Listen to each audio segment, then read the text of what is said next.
പ്രിയ പ്രേക്ഷകർക്ക് സീരിയൽ ന്യൂസിലേക്ക് സ്വാഗതം.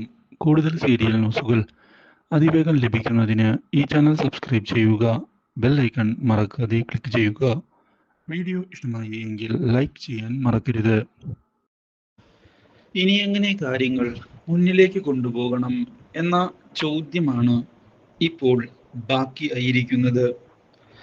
കാര്യങ്ങൾ കൈവിട്ടു പോയിരിക്കുകയാണ് എന്ന് ഉറപ്പിച്ചിരിക്കുകയാണ് ഇപ്പോൾ സുമിത്ര.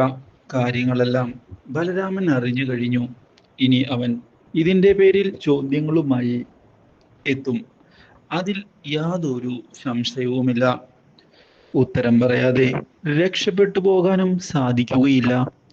ഷോ, ഇനി എന്തു ചെയ്യും ദൈവമേ, ആകെ പണിയായല്ലോ കാര്യങ്ങൾ. ഇതിനിടയിലാണ് വരുണിനെ കാണുന്നതിനായി വരുണിന്റെ സുഹൃത്ത് മുന്നിലേക്ക് വരുന്നത്. വരുൺ, കാര്യങ്ങൾ കൈവിട്ടു പോവുകയാണല്ലോ. എന്താടാ, എന്തു പറ്റി? നീ വിചാരിച്ചതുപോലെ അല്ല കേട്ടോ ആ കരീം സാബിനെ കുറിച്ച് എനിക്കൊന്നും സംസാരിക്കാനില്ലടാ.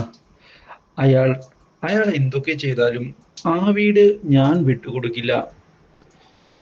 പക്ഷേ വിട്ടുകൊടുക്കേണ്ടതായി വരുടാ.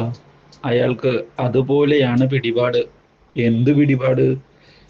എന്ത് പിടിപാടുണ്ടായാലും ഞാൻ വിട്ടുകൊടുക്കാൻ തയ്യാറല്ല. അത് എൻ്റെ വാശിയാണ്. ഞാൻ എൻ്റെതായ രീതിയിൽ കാര്യങ്ങൾ മുന്നിലേക്ക് കൊണ്ടുപോകും. എൻ്റെ വസ്തു ആർക്ക് വിൽക്കണം, എങ്ങനെ വിൽക്കണം എന്നൊക്കെ ഞാനല്ലേ തീരുമാനിക്കേണ്ടത്, അല്ലാതെ അയാളൊന്നുമല്ലല്ലോ. അതുകൊണ്ട് ഈ കാര്യത്തിൽ എന്ത് പ്രശ്നമുണ്ടായാലും അത് നേരിടാൻ ഞാൻ തയ്യാറാണ്. നമുക്ക് നോക്കാം. ഞാനും എൻ്റെതായ രീതിയിൽ നോക്കാം. ഹലോ, വരുണില്ലേ? ഇതാരാ?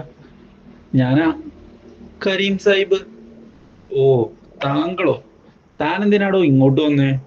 തന്നോട് നിങ്ങൾ പറഞ്ഞതല്ലേ ആ വീട് കൊടുക്കില്ലെന്ന്. ഇതൊക്കെ നീ പറയാൻ ആരടാ? നിന്നോട് സംസാരിക്കാനല്ല ഞാൻ വന്നത്.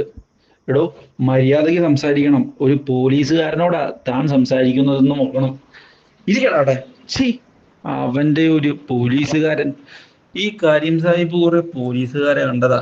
അതുകൊണ്ട് നീ പോലീസുകാരുടെ കാര്യം പറഞ്ഞാൽ കരീം സാഹിബിന് അങ്ങ് വിരട്ടാൻ നോക്കുകയാണെങ്കിൽ നടക്കില്ല മോനെ. പറഞ്ഞില്ലെന്ന് വേണ്ട. ഓ, ഇതോടെ ഞെട്ടിപ്പോയിരിക്കുകയാണ് അയാൾ. മോനെ വരുണേ, വരുൺ മോനോട് ഒരു കാര്യം കരീം സാഹിബ് പറഞ്ഞിരുന്നു. എന്താണ് അതിലെ തീരുമാനം? ഇല്ല, ആ വീട് എന്തൊക്കെ സംഭവിച്ചാലും ഞാൻ കൊടുക്കാൻ ഉദ്ദേശിക്കുന്നില്ല. അയ്യോ, അങ്ങനെ മോൻ വാശി പിടിക്കല്ലേ. കരീം സാഹിബ് ഇഷ്ടപ്പെട്ടു പോയതുകൊണ്ടല്ലേ ചോദിക്കുന്നേ. മോൻ പറയുന്ന വില തരാം. അതിലൊരു വിട്ടുവീഴ്ചയുമില്ല. എന്ത് വില പറയുന്നു അത് കൂട്ടിത്തരും. അല്ലാതെ ഒന്നുമില്ല, മനസ്സിലായോ?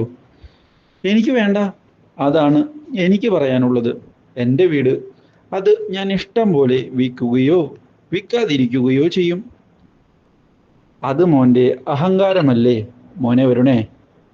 ബുദ്ധിമുട്ടാകുവേ കാര്യം. ഞാൻ പറഞ്ഞില്ലെന്ന് വേണ്ട. ഓ, അത് ഞങ്ങളങ്ങ് സഹിച്ചു. ഈ കരീം സാഹിബ് ഒന്ന് തീരുമാനിച്ച അത് കൊണ്ടേ പോകൂ. സാഹിബേ, വെറുതെ എൻ്റെ മോനെ വേദനിപ്പിക്കാൻ നിൽക്കരുത്. അത് തന്നെയാടോ എനിക്കും പറയാനുള്ളേ. മോനെ പറഞ്ഞ് മനസ്സിലാക്കുന്നതാണ് നല്ലത്. ഇല്ലെങ്കിൽ മോന്റെ ശരീരം വേദനിക്കും. ഈ കരീം സാഹിബ് ഇപ്പോൾ നല്ല രീതിയിലാണ് പറയുന്നത്. എനിക്ക് മറ്റൊരു മുഖം കൂടിയുണ്ട്. അത് വെറുതെ പുറത്തെടുപ്പിക്കാതിരിക്കുന്നതല്ലേ നല്ലത്. മോനോട് ഒന്നും കൂടി ഒന്ന് ആലോചിച്ച് തീരുമാനം എടുക്കാൻ പറ. മോന്റെ നല്ല ജീവിതത്തിന് വേണ്ടി അച്ഛൻ ഉപദേശിക്കുന്നത് നല്ലതാ. അപ്പോ സാഹിബ് ഇറങ്ങുകയാ. സാഹിബിനോട് നല്ലൊരു ഡിസിഷൻ പറയാൻ തയ്യാറായിട്ടിരിക്കെ. ഓക്കെ.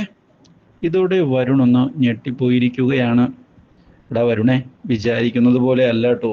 ഇയാള് നല്ല പിടിപാടുള്ള മനുഷ്യനാ. ശ്രദ്ധിച്ച് കളിച്ചില്ല എങ്കിൽ പണി വാളുവേ. ഇതോടെ വരുണുമാകെ പെട്ടുപോയിരിക്കുകയാണ്. Do like, share and subscribe.